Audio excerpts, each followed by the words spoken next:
Kisah panjang sengketa lahan lapangan Antang yang sebelumnya terjadi, yang mana beberapa oknum mengklaim tanah waris milik keluarga, namun setelah melalui proses hukum yang panjang, berkas administrasi yang dimiliki dinyatakan cacat demi hukum dan lahan tersebut merupakan fasum fasos milik pemerintah Kota Makassar.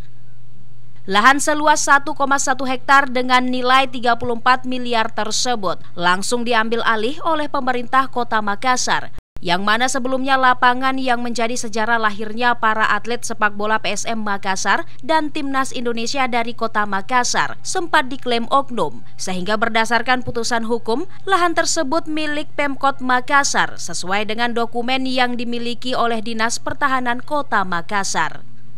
Didampingi oleh aparat kepolisian, TNI dan Satpol PP Kota Makassar, Dinas Pertanahan Kota Makassar dan ATR BPN melakukan pengukuran lahan lapangan Antang sebagai syarat penerbitan sertifikat tanah, kemudian didaftarkan sebagai aset Pemkot Makassar.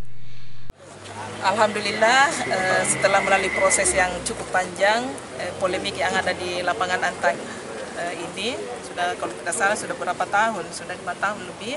Ternyata hari ini kita mampu menyelesaikan masalah itu dengan meningkatkan pada proses-proses lebih lanjut dalam rangka pengamanan aset, yaitu pengukuran.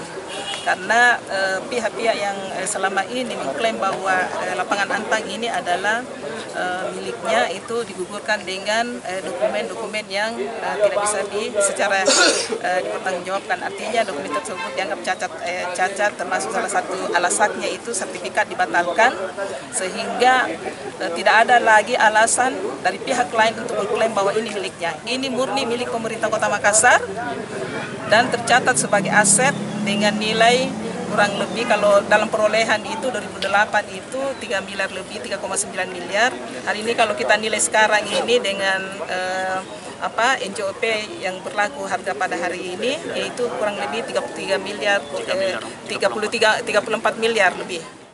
Lahan seluas 1,1 hektar tersebut nantinya akan kembali dijadikan fasilitas umum yang dapat dinikmati oleh masyarakat Manggala. Salah satunya sebagai sarana olahraga dan peribadatan di hari-hari besar seperti pelaksanaan sholat Id. Ira, Fajar TV dan Fajar Radio melaporkan.